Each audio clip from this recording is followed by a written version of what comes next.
अल्लाह की स्पीच सुनिए।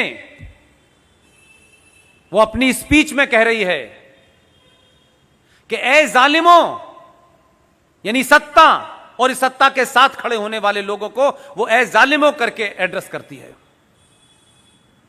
और इतनी फिलॉसफिकल बात ऐसे ही हल्के में नहीं कही जाती है, उसके पीछे बड़ा नैरेटिव होता है। उसने कहा कि हमने अपने बच्चों को लोरी नहीं सुनाई है, हमने अपने बच्चों को ट्विंकल ट्विंकल लिटिल स्टार नहीं सुनाया है, हमने अपने बच्चों को करबला की कहानी सुनाई है।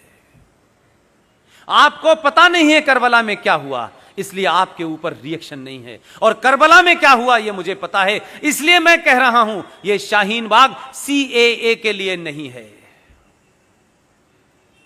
यह एक सरकार के आने के बाद इस देश की धरती पे, इस देश की विधानसभाओं में, इस देश के संसद के अंदर, इस देश के संविधान के अंदर जिस तरीके से नाजायज तरीके से डरा डरा करके, जैसे मौलाना आजाद ने, ये किसने कहा, कहां कहा पता नहीं, लेकिन खुद ये आइडिया एक मार्केट में फ्लोट कर दिया मौलाना आजाद ने कि देखिए पूरा वंदे मातरम गाने से मुसलमानों की आहत हो रही है और वो चाहते हैं कि इसमें बदलाव हो। क्रिएट कर दिया और खुद ही कमेटी के मेंबर भी बने और 3-4 और जोकरों को रख के उसे कहा कि इसको खत्म कर दिया जाए। इसलिए कुछ लोग तेज हैं क्या नैरेटिव क्रिएट करना है।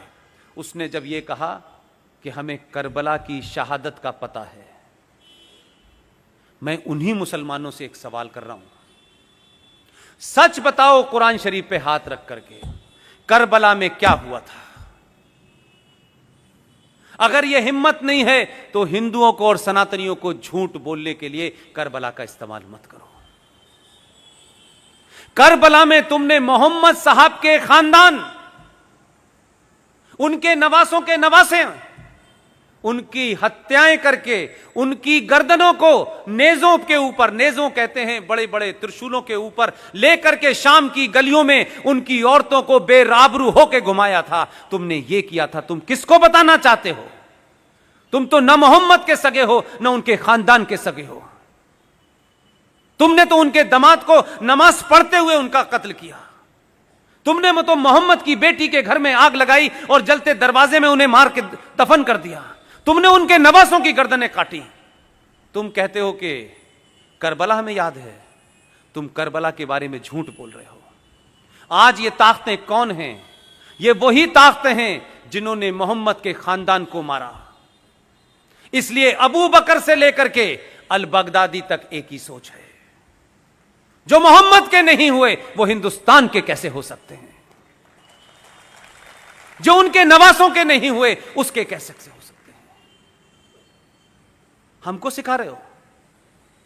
हमने तो, और हमारे डीएनए में तो राजा दाहिर सेन का इतिहास नहीं पढ़ा है तुमने, और मक्कार इस देश के इतिहासकारों ने पढ़ाया नहीं है, और हमें यह जिज्ञासा नहीं है कि हमारे पूर्वज कौन थे।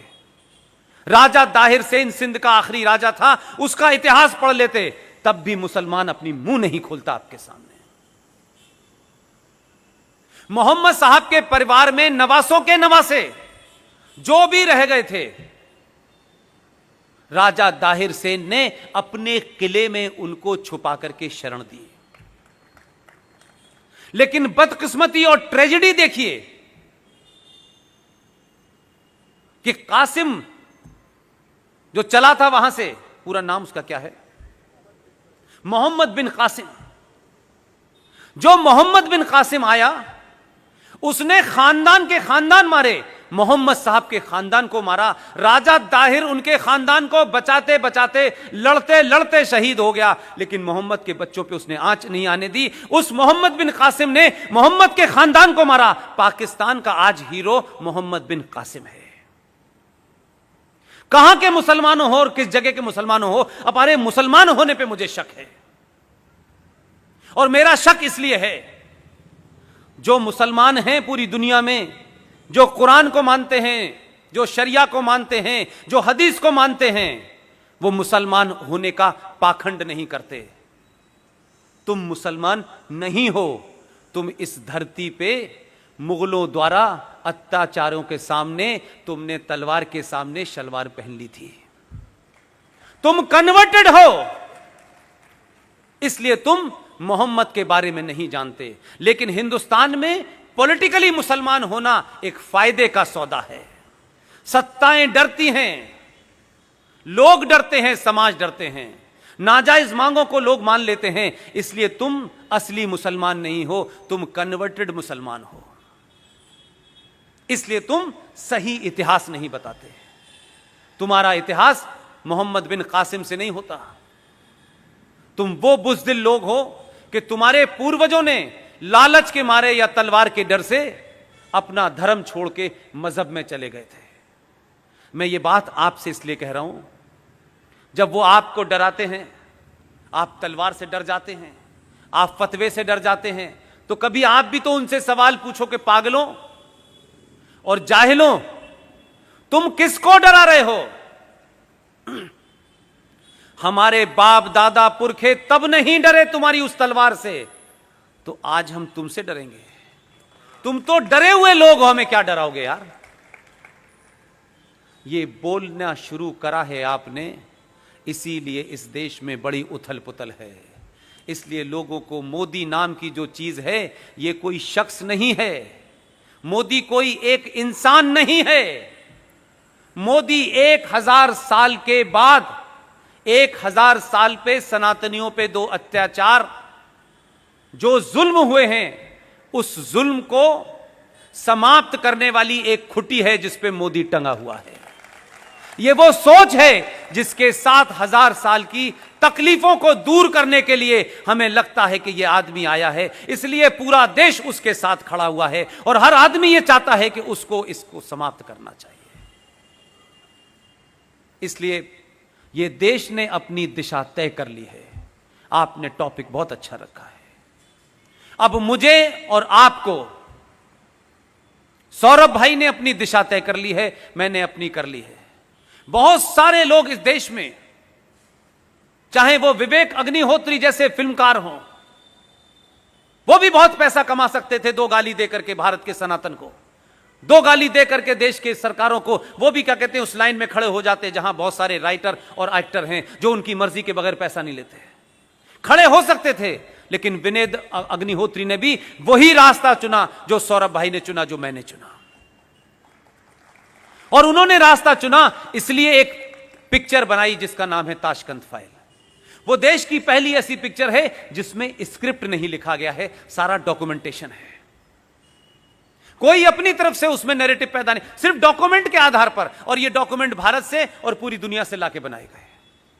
वही शख्स फिल्म बना रहा है कश्मीर फाइल। आप सब लोगों से मेरी विनती है, ऐसे लोगों को आप कैसे ताकत दे सकते हैं, यह आपको तय करना है। इसलिए कि वैसे ही बड़ी मुश्किल के बाद एक मौका आया है। इसलिए मैं कहता हूं 4 साल का समय नहीं है, यह 4 साल के समय को 400 साल में कन्वर्ट करना है। बहुत पैसा आपने कमाया होगा, बहुत रुतबा कमाया होगा, कोई याद नहीं रखता है। दुनिया में किसी बड़े आदमी का नाम नहीं आता है कि उनकी 500 इंडस्ट्री थी, उनकी उसमें बड़ी फैक्ट्री थी, उनका हीरे का। कहीं पढ़ा आपने इतिहास में? इतिहास में धारा के विपरीत जाके जो खड़े होते हैं उन्हीं का नाम आता है। धारा के विपरीत खड़ा होना बहुत मुश्किल था, लेकिन आज बहुत आसान है।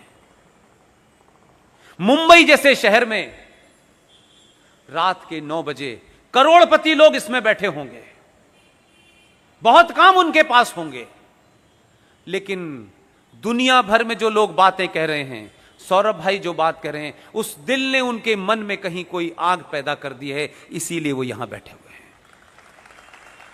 यहां से आपको ना कोई टिकट मिलने वाली है, ना यहां से कोई आपको पद मिलने वाला है, ना कोई नया कॉन्ट्रैक्ट मिलने वाला है, लेकिन आप सब कुछ जानना और जीना चाहते हैं। ये भूख आपको दिल्ली से अपने अपने घरों से उठा के लाई है। नीना जी 3.5 घंटे का सफर करके आई हैं, जितनी देर में मैं दिल्ली पहुंच जाता हूं। कोई बात जरूर है, इस लॉ को जलाए रखिए। ये समय कम है, लड़ाई बहुत है। अपने बीच में फैले हुए कंफ्यूजन को दूर करिए। अपने बच्चों के साथ बैठिए जिनको मार्केट में कंफ्यूज कर दिया गया है।